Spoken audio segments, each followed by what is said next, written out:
Rafka dan Bapak pulang lewat Isya, katanya ada kendala ketika di rumah Rofik, laki-laki itu mendadak marah dan tak terima atas perpisahan kami. Dia marah-marah, nggak bisa diajak damai, sudah jatuh talak dan si Neng juga sudah menikah, tapi dia kekeh kalau nggak merasa bersalah. Bapak menceritakan perkara Rofik. Terus gimana, dia setuju bikin surat cerai? Tanyaku penasaran. Ah, kenapa mantan suamiku itu jadi aneh? Enggak, terpaksa kita bikin dengan cara kita saja. Tenang saja, ada teman bisa urus ini, tapi harus bayar sekitar 4-5 juta, tahu surat beres saja pokoknya, tapi tetap Ayang harus ke sana, temenin nanti, jawab Rafka. Ah, Rofik berubah menyebalkan, biarpun semua bukan mutlak kesalahannya, tapi ini sudah takdir, harusnya dia terima dan mau merelakan, bukan mempersulit. Dia juga tahu sendiri sikap keluarganya padaku. Sudah jangan terlalu dipikirkan, akan urus semua, tahu beres pokoknya. Aku sangat berterima kasih pada Rafka yang tak pernah berhenti berjuang, selalu menjaga dan memberanikan diri menghadapi ujian bersama. Malam ini kami menginap di rumah Bapak, tidur di kamar belakang. Pertama kali suamiku menginap di rumah ini, rumah panggung yang tak begitu luas. Berbeda dengan rumahnya yang besar, tapi Rafka tak keberatan. Suara angin di luar cukup kencang terdengar menyapu pepohonan, menimbulkan bunyi gemeresik, membuat hawa yang masuk dari celah-celah dinding dari anyaman bambu semakin dingin. Musim kemarau biasanya suhu sangat dingin ketika menjelang dini hari hingga pagi, membuat yang tidur semakin lelap, malas bangun pagi. Aku dan Rafka masih mengobrol ringan sambil berbaring di kasur dengan ranjang tua warisan kakekku dulu, jika bergerak akan ada suara kemeretak yang ditimbulkan. Lelaki yang baru menikahiku beberapa hari ini mempererat pelukan dari belakang, kaki dan tangannya terasa dingin. Baru pulang dari masjid menjalankan salat Isya, ia langsung mengajakku masuk kamar, katanya ingin istirahat karena lelah menempuh perjalanan tadi. Dingin, yang, ucapnya sambil memeluk. Kaki tak mau diam menggesek betisku, mencari kehangatan. Lupa tadi nggak bawa selimut dari rumah, sahutku.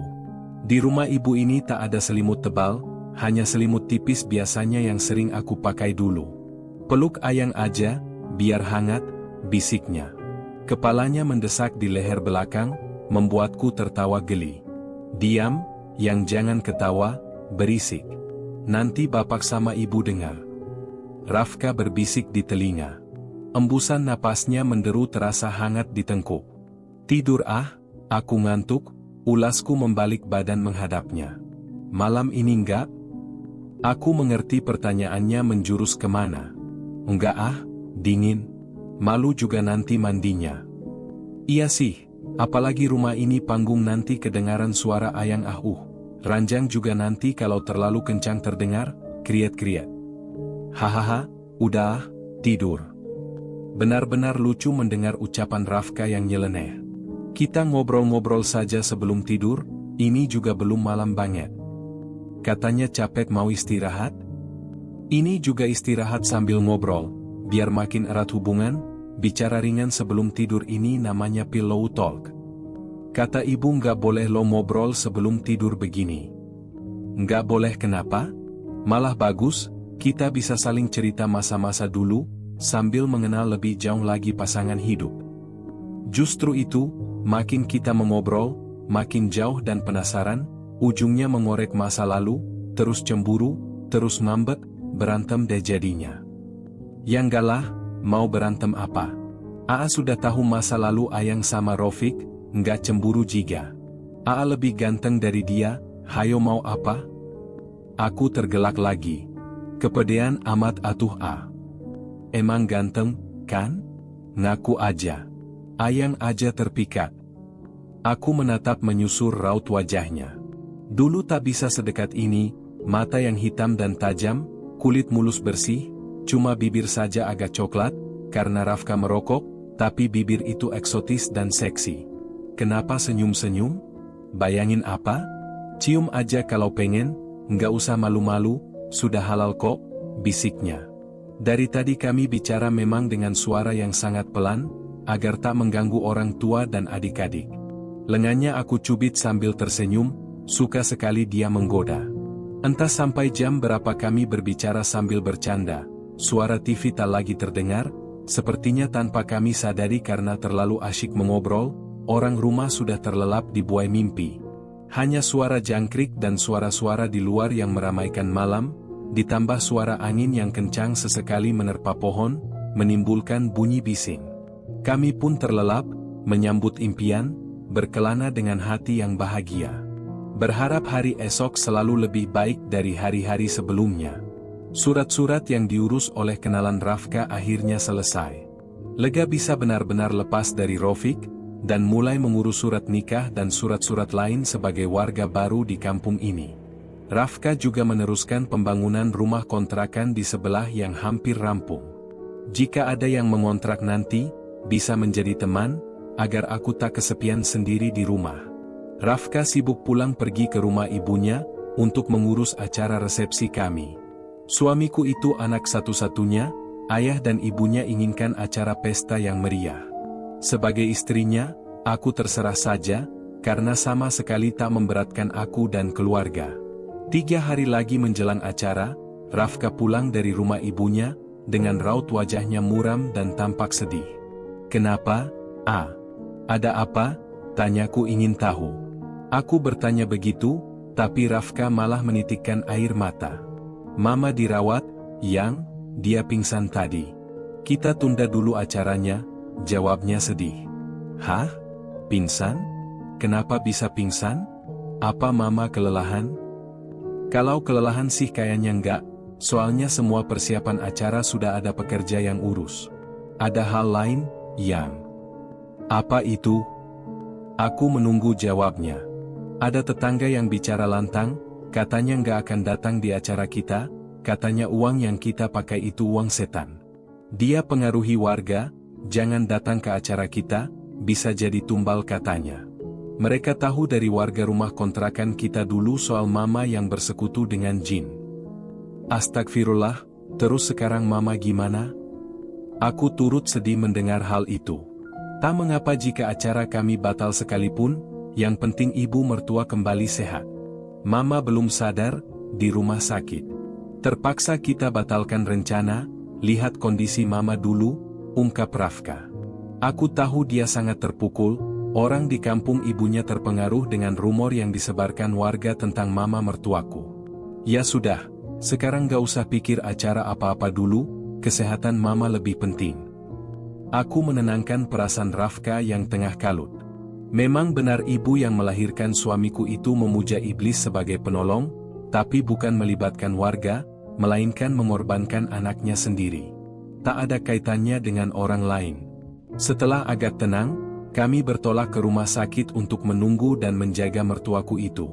Berharap beliau baik-baik saja, bagaimanapun, ia tetaplah ibu dari suamiku dan kini menjadi orang tuaku juga. Rafka mengajakku tinggal di rumah mertua untuk sementara, dia harus pulang pergi ke rumah sakit menjaga ibunya. Sementara aku diminta agar mengurus bapak mertua dan menjaga rumah juga. Pagi ini Rafka pulang, semalam dia menjaga. Giliran bapak mertua yang menjaga di sana siang ini, beliau terpaksa libur selama istrinya sakit.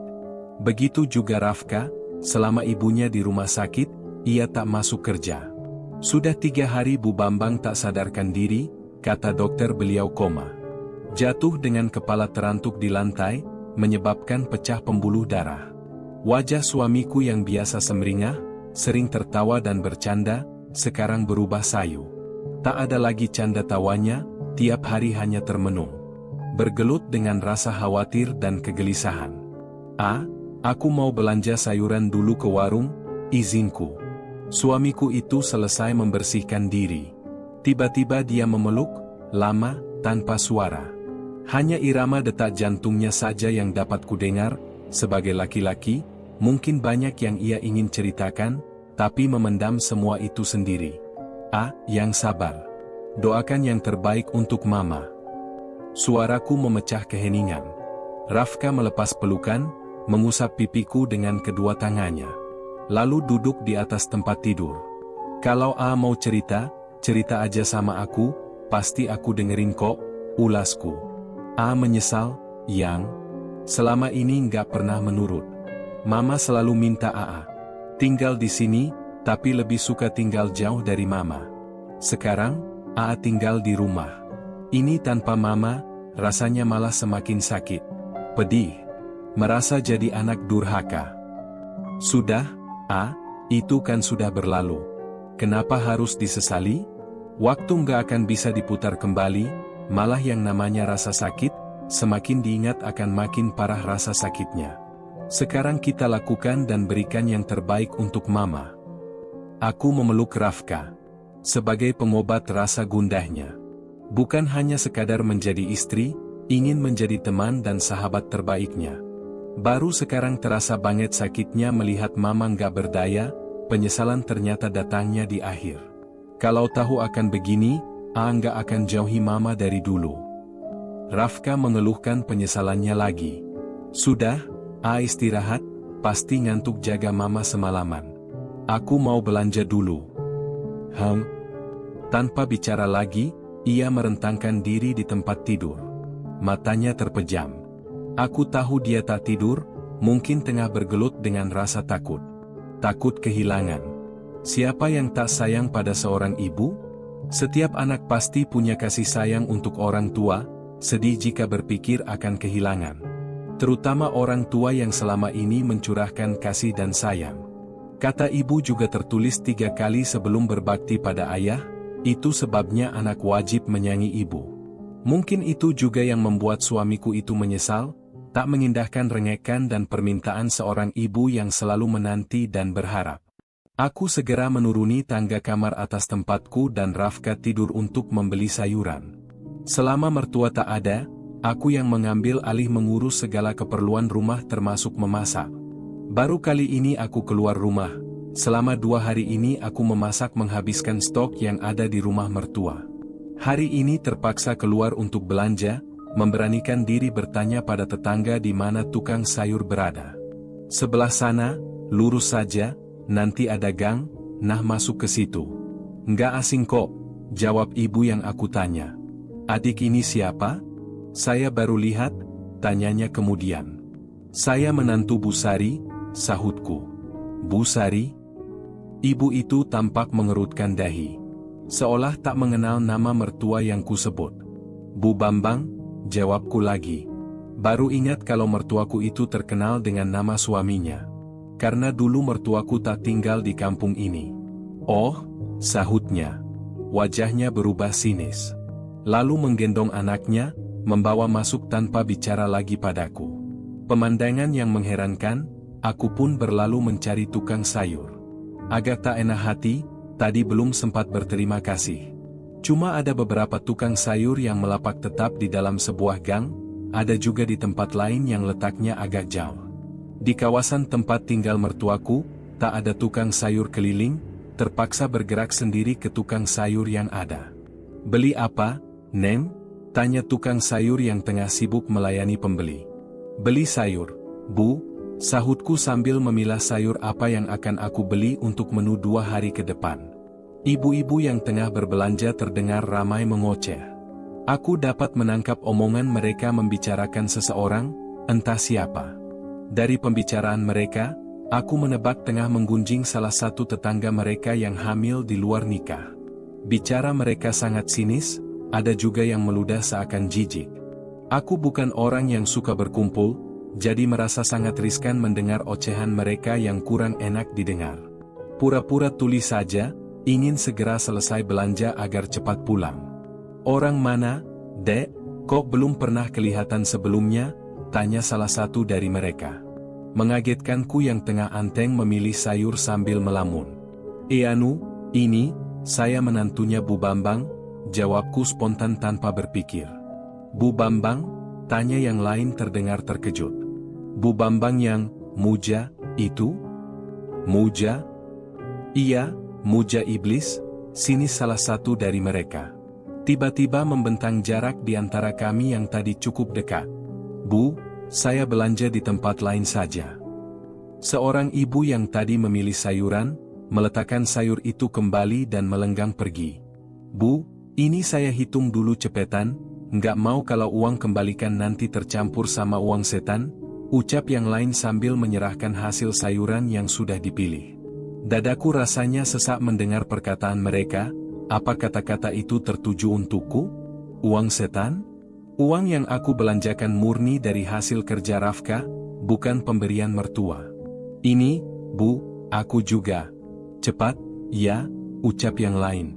Berusaha tak menggubris perkataan mereka, aku memilih sayuran dengan cepat dan menyerahkan pada pemilik warung untuk dihitung. Ingin segera pulang, tak betah menghadapi ibu-ibu yang berbisik-bisik dengan wajah sinis. Ih, serem. Bisa-bisa, kita yang jadi tumbal berikutnya. Satu ibu-ibu tampak bergidik mendengar ocehan temannya sambil melangkah menjauh tak jadi belanja. Belanjaanku yang sudah terkumpul tak juga dihitung, mendahulukan yang lain karena mereka tergesa ingin cepat selesai. Mereka berlalu dari warung ini, masih dengan bisik-bisik, sesekali menoleh ke arahku dengan tatapan tak suka. Berapa semua, Bu? Tanyaku.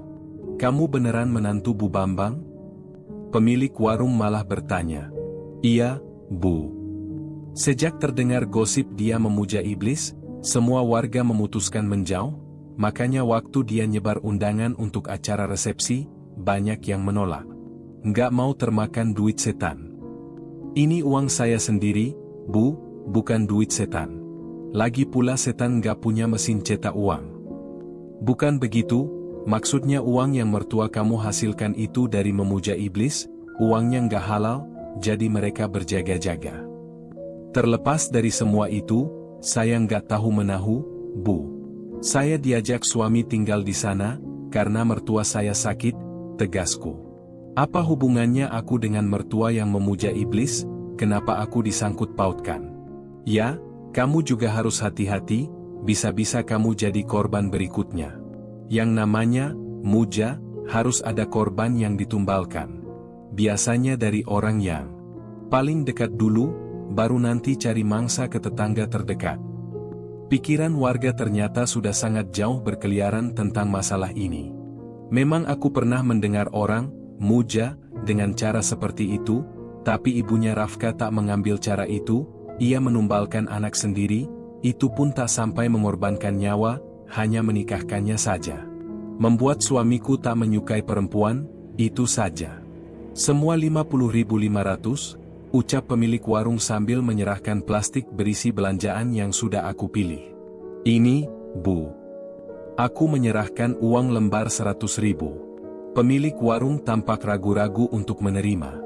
Ini uang saya, Bu, saya jamin bukan uang haram ataupun uang setan, tegasku sambil berusaha mendekatkan uang lembar itu padanya. Lagian, Bu, yang saya dengar, uang tumbal itu biasanya berupa hadiah, atau pemberian khusus, gratis. Bukan transaksi, saya, kan belanja, bukan ngasih cuma-cuma. Memang wajar jika mereka takut, karena bicara mistis tak akan ada habisnya. Sekitar kampungku saja dulu banyak yang kaya mendadak, membuat warga takut dan curiga. Sampai ada warga yang tak mau menerima sedekah dari mereka yang kaya mendadak. Apalagi ini jelas bukan kecurigaan, tapi disaksikan sendiri oleh warga tentang pengakuan mertua yang memuja iblis waktu di rumah kontrakan. Sanksi masyarakat ternyata begitu besar dan juga berpengaruh. Setidaknya menjadi pelajaran untuk kedepannya. Bagi yang ingin memutuskan berbuat syirik, semoga dapat berpikir panjang dampak dan akibat dari perbuatan seperti itu. Tak hanya di akhirat, tapi di dunia pun sudah sangat gonjang-ganjing. Pantas saja mertuaku itu tak sadarkan diri, pasti efek ucapan masyarakat membuat jiwanya terguncang. Akhirnya, pemilik warung itu mau menerima uang yang aku serahkan. Beberapa kali aku meyakinkan kalau uang itu halal. Selesai belanja, aku segera pulang, tambah lagi ada ibu-ibu lain datang untuk belanja. Gusar mereka juga ikut menghakimi dengan tatapan benci. Sepanjang perjalanan, pikiranku melayang-layang, perlakuan warga pada orang yang bersalah sangat mengintimidasi, seakan tak ada ampun bagi para pembuat dosa. Mungkin sikap warga ada baiknya juga, menyebabkan orang takut untuk melakukan perkara yang memicu pergunjingan. Namun, hakikat manusia tak pernah berpikir ke arah sana. Banyak yang berbuat tanpa berpikir panjang, bahkan ketika dapat musibah pun, jarang yang berpikir mungkin saja terlalu banyak dosa yang tak disadari hingga tertimpa malang. Aku sampai di depan rumah, terlihat suamiku jongkok di depan jendela meraih sesuatu. Kaca jendela itu tampak pecah. Ada apa, A? Aku tergopoh ke arah Rafka. Tadi A lagi tidur, ada suara barang pecah, ternyata jendela ini kacanya pecah. Jawab suamiku itu sambil menunjukkan batu sebesar tinju orang dewasa. Astagfirullah, siapa yang melakukan ini, A? Enggak tahu, Yang.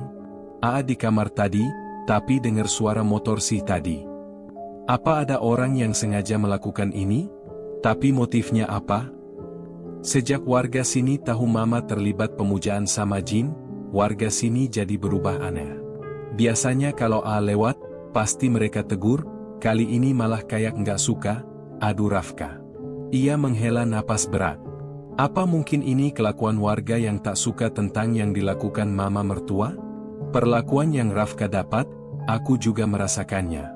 Namun, aku merahasiakan ucapan warga di warung tadi, bimbang suamiku itu makin sedih dan banyak pikiran.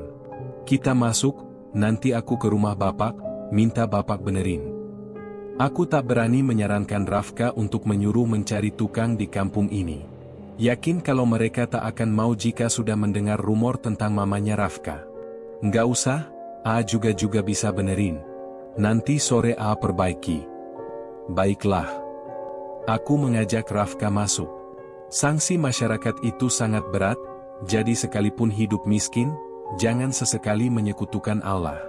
Bukan hanya akhirat saja dapat balasan, dunia juga, malah yang tak bersalah pun terkena getahnya. Aku menganggap, ini juga merupakan ujian rumah tangga.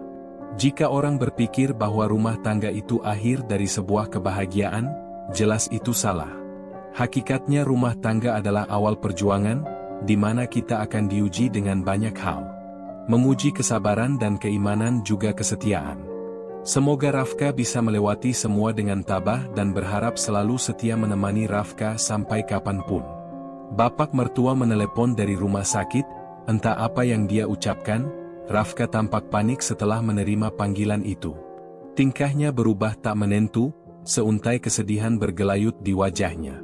Yang, A harus ke rumah sakit sekarang, tukasnya dengan wajah gusar. Ada apa? Mama, wajahnya terlihat sedih. Mama kenapa? Aku sangat penasaran. Rafka mengatakan kalau mertuaku itu kritis, bapak mertua meminta kami datang, bisa saja ini kesempatan terakhir untuk bisa melihatnya. Waktu awal-awal sakit, banyak yang giliran menjaga mertuaku, masih dari pihak keluarga mama dan bapak mertua. Namun, setelah rumor tentang ibunya Rafka terdengar oleh mereka, sama sekali tak ada lagi yang datang menjenguk. Hingga saat ini, hanya Rafka dan bapaknya yang masih setia mengasihi dan memaafkan kesalahan perempuan itu. Ya Allah, ayo, kita ke rumah sakit sekarang. Aku dan Rafka tergesa bertolak ke sana saat itu juga, berharap mertuaku baik-baik saja. Sampai di rumah sakit, kami terlambat, Mama Rafka sudah berpulang. Dari semenjak pingsan, sekalipun mamanya Rafka itu tak pernah sadarkan diri. Suamiku itu menangis pilu, meraung memanggil nama ibunya. Hatiku ikut bagai teriris, selama mengenalnya, baru sekarang menyaksikan Rafka sepedih itu. Istighfar, A, jangan begini. Aku tahu dia sangat kehilangan. Namun, jangan sampai tangisan tersebut menyulitkan almarhum mamanya, tak boleh meratapi orang yang sudah meninggal. Maafkan Rafka, Ma, maafkan. Tangisannya semakin pecah, mengguncang tubuh ibunya yang sudah tak bernyawa. Ikhlaskan, Raf, Mama sudah tenang. Bapak mertua menenangkan Rafka. Raut wajah tua yang lelah itu tampak tenang, pasti beliau juga bersedih kehilangan istri, tapi kesedihan tak akan mengubah ketentuan. Rafka dan ayahnya meminta ingin membawa pulang jenazah ibunya, ingin ikut memandikan. Tanda bakti pada seorang ibu untuk terakhir kali. Setelah mengurus biaya administrasi dan perawatan, jenazah pun dibawa pulang. Mendengar kematian ibunya Rafka, warga kampung mendadak geger. Heboh menciptakan asumsi sendiri-sendiri dengan menyebar berita yang tak seharusnya. Anehnya, dalam keadaan berduka, tak ada satupun ibu-ibu warga kampung yang datang melayat. Rumah begitu sepi, hanya ada aku, Rafka dan bapak mertua juga beberapa warga yang selama ini cukup baik pada keluarga mertuaku hadir menemani. Aku meminta Rafka memberitahukan orang tuaku, agar rumah ini tak terlalu sepi. Bapak dan ibu yang baru saja datang langsung menuju ke arahku.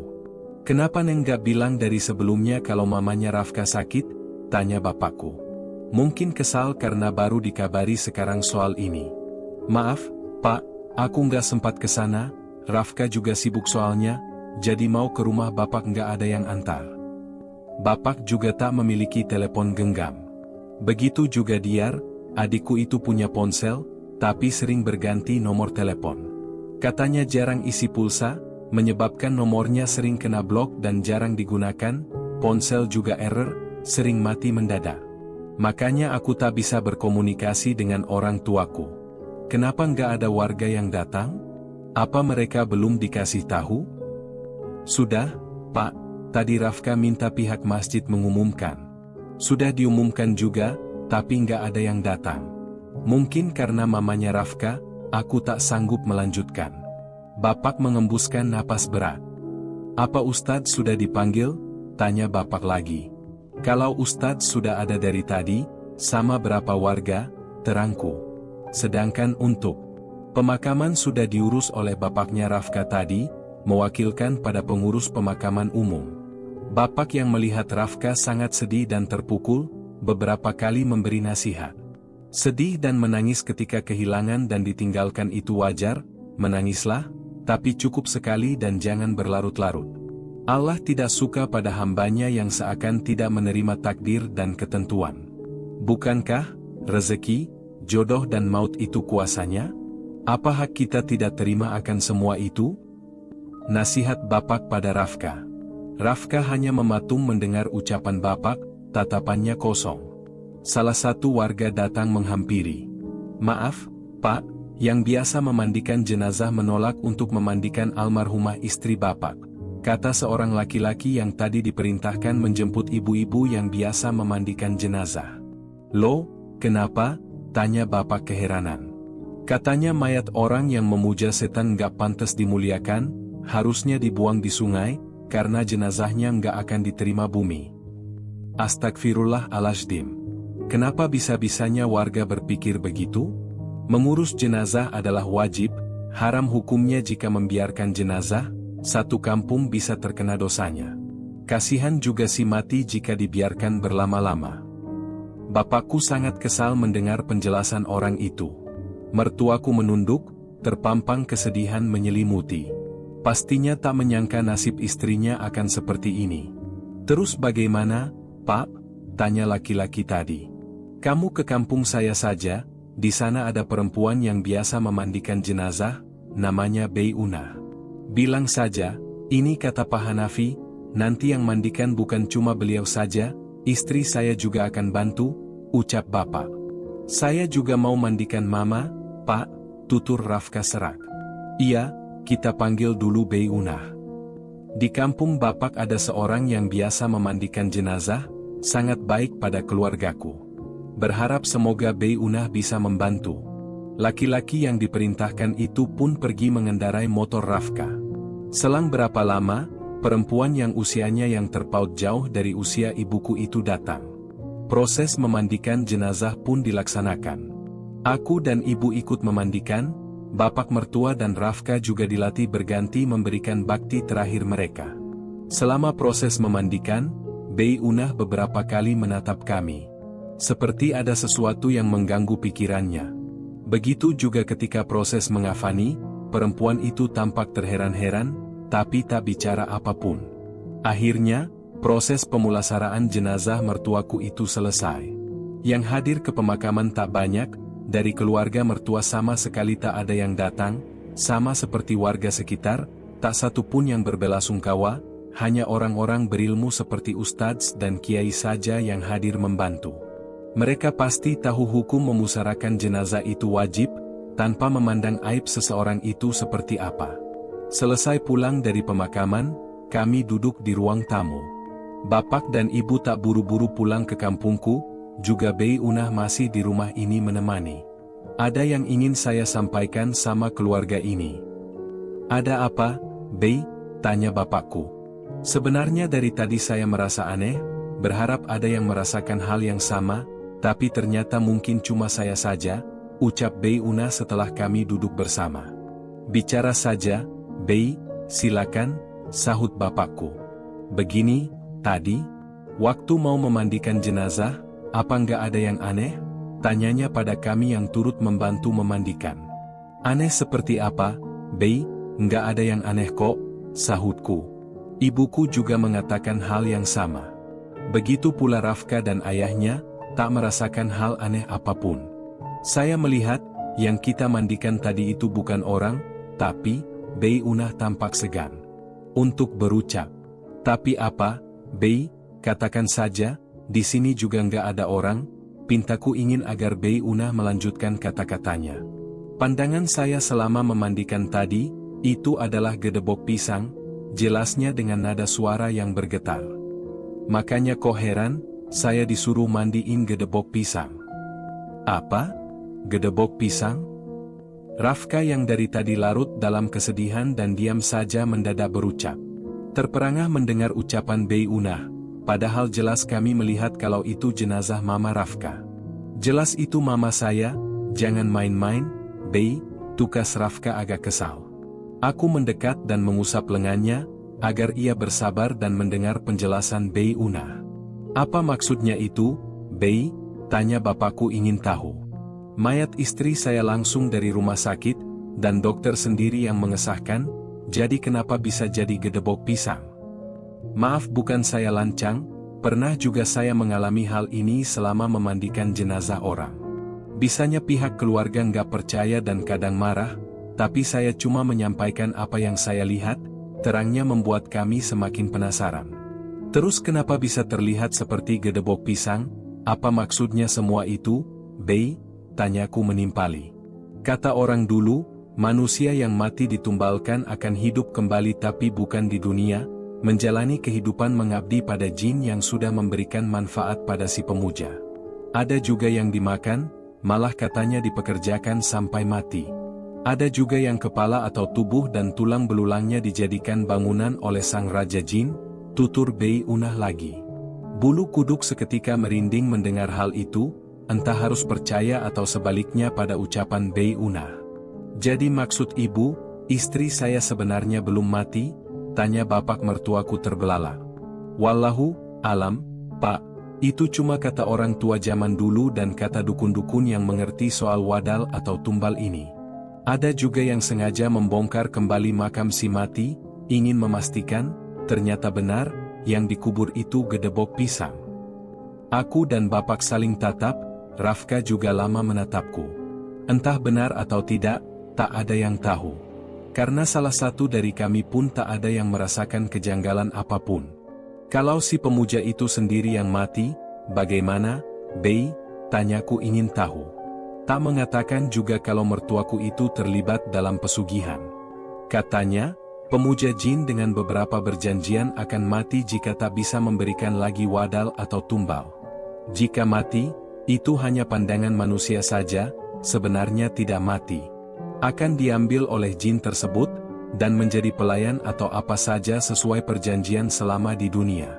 Melaksanakan perintah mereka dan akan mati jika waktunya tiba, ujarnya lagi panjang lebar. Jadi gimana, apa harus kita bongkar lagi makam istri saya untuk memastikan? Kalau benar itu gedebok pisang, lalu istri saya apa masih bisa diselamatkan? Sudahlah, besan. Tawakal saja, nggak perlu sampai menggali. Biarlah ini menjadi rahasia Allah, kita sebagai keluarganya, doakan saja yang terbaik jadikan ini pengajaran untuk kita, jangan sampai menyimpang dan tersesat, cetus bapak. Iya, Pak, doakan saja, semoga saja ini cuma penglihatan saya yang salah, tutur Bei Unah merasa bersalah. Tak ada yang bicara lagi, semua larut dalam kesedihan. Mulai dari gunjingan masyarakat hingga kejadian aneh, Pastinya sangat menggetarkan hati dan pikirkan keluarga yang baru ditanggalkan, termasuk Rafka. Menjelang malam, bapak dan ibu juga Bei Unah pamit pulang. Tinggal kami bertiga tinggal di rumah yang sangat besar ini. Perubahan Rafka sangat kentara, agak sulit diajak bicara, ia lebih banyak diam dan melamun. Ditambah lagi selama beberapa hari mengadakan acara tahlil, tak ada satupun warga yang datang meski sudah diundang. Hanya beberapa orang yang bapak bawa dari kampung kami saja yang mau membantu mengaji. Warga terdekat sama sekali tak ada yang mau menghadiri, malah mencebik mengejek. Ada juga yang kukuh tak mau makan uang hasil memuja syaitan. Sudahlah, jangan permasalahan hal ini, kita bisa mengaji sendiri. Mendoakan itu nggak perlu banyak orang jika memang nggak ada, yang penting keikhlasan kita dengan niat mendoakan. Bapak memberi usul agar kami yang menjadi keluarga almarhumah saja yang mengaji. Semakin bertambah kesedihan Rafka, bukan hanya kehilangan orang yang ia sayangi, tapi sanksi masyarakat benar-benar membunuh ketegarannya. Suamiku berubah cengeng, sering menangis sendiri, mengenangkan nasib ibunya yang di luar dugaan. Aku merasa kehilangan sosoknya, sosok Rafka yang tengil. Suka bercanda dan mengusik menerbitkan tawa.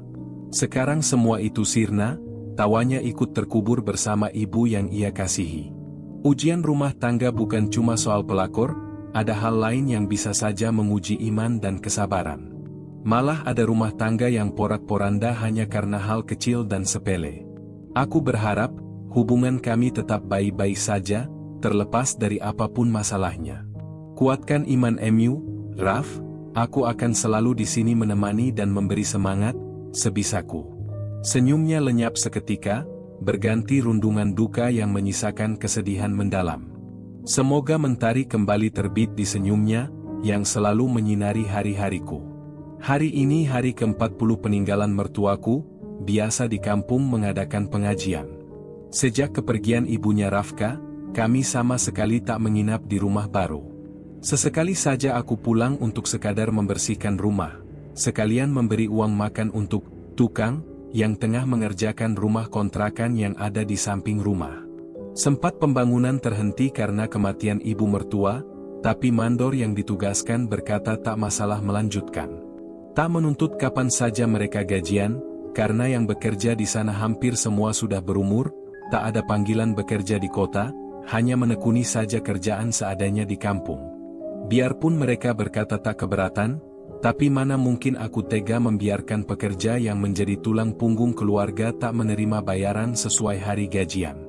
Di sana biasa gaji mereka gajian setiap hari Sabtu, dan setiap hari Sabtu pula aku meminta Rafka agar memaksakan pulang ke rumah dan memberi mereka gaji. Rafka tak terlalu tampak bersedih, sudah menerima takdir dan ketentuan ditinggalkan ibunya. Kadang kala ia masih terlihat melamun, merenung, tapi tak terlalu berlebihan. Ia juga terpaksa masuk kerja kembali setelah izin cuti 1 minggu saat itu, karena sudah diberi peringatan, jika terlalu lama mengambil cuti, ia akan diberhentikan. Sebenarnya Rafka diminta untuk membantu mengelola kembali pabrik bapaknya di kota, tapi suamiku itu menolak. Ia sudah janji pada ibunya tak akan berjanghan lagi. Setidaknya, ia bisa sering berziarah mendoakan ibunya jika tinggal di kampung. Kita nggak usah masaklah, beli mentahan saja. Sekarang sudah umum seperti itu, lagi pula warga sini nggak akan ada yang datang, tutur ibuku. Selama 40 hari acara tahlilan, warga sekitar sama sekali tak ada yang hadir. Warga yang datang cuma dari kampung bapakku saja, itu pun tak banyak karena jarak yang lumayan jauh. Ya, terserah ibu saja, gimana baiknya, jawabku. Apa harus ditulis dulu apa yang mau dibeli? Tanyaku. Iya nanti ibu catat, sebentar lagi kita belanja, nggak usah jauh-jauh, ke ruko depan jalan saja, ulas ibuku. Kalau masak rasanya sayang, kalau kebanyakan nanti malah basi, dikasihkan ke warga juga mereka nggak akan mau. Iya, Bu, kalau gitu aku siap-siap dulu. Jangankan untuk menerima makanan, warga sama sekali tak menerima sedekah uang yang diberikan Rafka. Mereka menolak dengan alasan takut ditumbalkan. Ada juga warga yang berkata dilebih-lebihkan, Menakuti katanya setelah ini giliran Rafka dan ayahnya yang akan menyusul meninggal dunia. Seolah-olah mereka tahu tentang datangnya kematian, meyakini ucapan yang entah sumbernya dari mana. Aku sebagai istri tak pernah menceritakan apapun tentang apa yang kudengar pada Rafka, bimbang malah menambah rasa sedihnya. Menjelang maghrib, hujan turun sangat deras, padahal siang hari tak ada tanda akan turun hujan. Sudah lama juga musim kemarau, mungkin ini sudah memasuki penghujan. Warga dari kampung bapakku tak ada yang datang, karena terhalang hujan. Kami seisi rumah meneruskan mengaji tanpa warga, mendoakan almarhumah agar diterima segala amal perbuatan dan diampuni segala dosa. Tengah anteng mengaji, tiba-tiba air masuk ke dalam rumah makin lama semakin tinggi. Rafka meminta kami naik ke tingkat atas, melarang menyelamatkan barang-barang yang ada di dalam rumah. Biarkan saja barang-barang yang ada di bawah, takutnya ada sambungan listrik yang korslet. Barang yang rusak bisa dibeli lagi, tapi nyawa, kalau sudah hilang gak ada ganti. Sayang barang-barangnya, apa nggak ambil yang masih bisa diselamatkan? Barang elektronik yang ada di dapur pastinya akan rusak jika terendam air.